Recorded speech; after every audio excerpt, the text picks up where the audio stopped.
Southampton won, Brighton and Hove Albion won, and that should be safety for the Albion. Not mathematical, and if we'd held on to our 1-0 lead, it would be mathematical. We'll be in the Premier League for a fourth successive season next season if Maupay's goal had been enough. But it wasn't. Danny Ings made it 1-1 that second half, and well, that was a game of two halves. The definition of it, really. In the first half, we played so much better than Southampton. They looked really off the pace. They've been really good in recent weeks, and they looked awful in that first half. Us, on the other hand, well, we actually looked like our old selves. We actually looked like we had some togetherness in the side and we were playing really well. And it was topped off after a long throw from Tariq Lamptey, who's been in great form recently. Glenn Murray, who had a rare start today. Great to see him play, and he normally gets goals against the Saints, hence he got a start. He didn't score today, but he nodded it down for Neal Maupay, got an assist as Maupay took it down, finished very well on his left foot. And I think that's now, 6 goals on Maupay's left foot?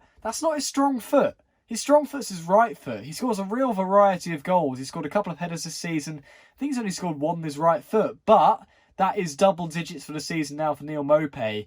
And that is a very crucial point for the Seagulls, because though it's not mathematical as I say, we are now 6 points clear with 2 games left to play. 36 games played for pretty much everyone now in the bottom half. And we have a far superior goal difference. I believe Bournemouth is minus 25 and Villa's is minus 27. I could be wrong there, but ours is minus 16. So that's 9 and 11 superior to those two teams who are in the relegation zone at the moment. You've also got Watford and West Ham who play each other tomorrow night. So if there's a winner there, then there's another team that's still well and amongst it there. So to be honest with you, I think even if we don't pick up any more points, we are safe. Like, let's look at it, to be honest. It looks as if even if we get 2 defeats, we're pretty much there with that superior goal difference. I can't see every other team below us picking up 2 wins. Surely it won't happen. So, to be honest, even though I can't celebrate it properly, I'll be celebrating nonetheless. I'll be feeling a lot more chilled now the rest of the Premier League season.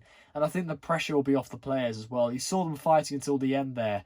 And can I just say, Adam Webster, what a performance. I, for one, have doubted him this season. I'm thinking that, the way he's given the ball away a lot, he's not quite been the ball-playing centre-half we wanted him to be. £20 million, a lot of money, but tonight, the fight he put in, he was a game changer tonight. If it wasn't for him in there, Matty Ryan as well, what a save.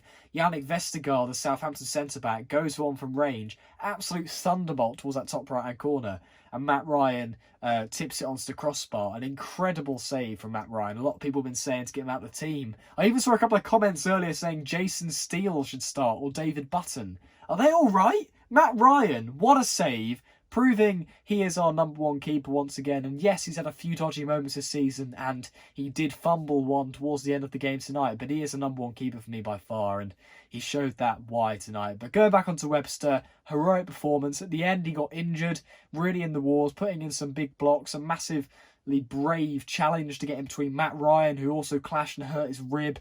The bravery was unbelievable from Adam Webster. My man of the match tonight. And well, to be honest, I can't give it to anyone else. For some reason, Chris Sutton on BT Sport Commentary gave it to Danny Ings. Yes, he scored the equalise for Southampton. He worked very hard, as he always does. But did he not see the performance Adam Webster put in tonight? Surely Webster deserves man of the match. For me, he is anyway, and he's definitely the Brighton man of the match. Tariq Lamptey, he was taken off a bit earlier this week. He has been, the star in recent weeks. He wasn't quite as good tonight. And for the Danny Ings goal, although it was very difficult, it was a great pass through to Ings.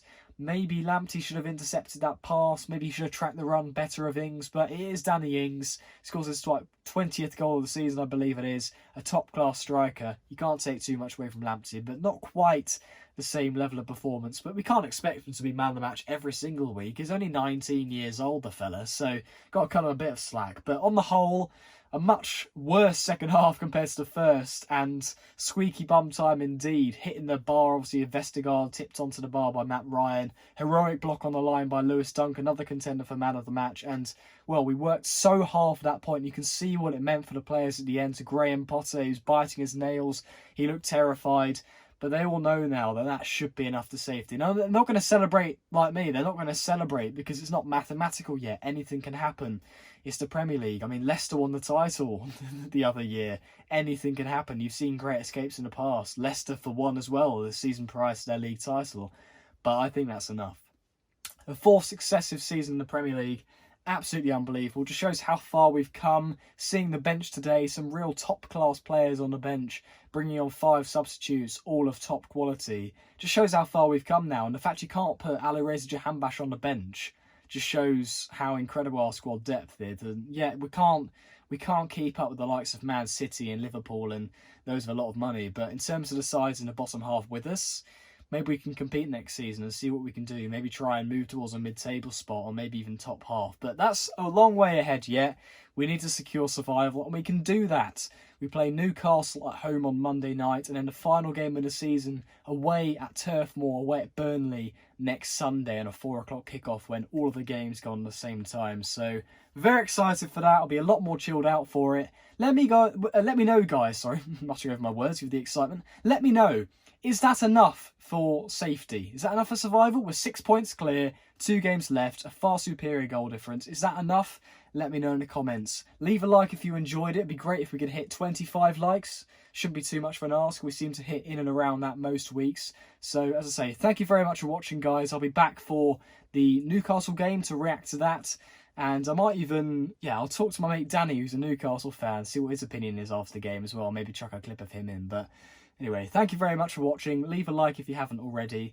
And I'll see you guys next time. Cheerio.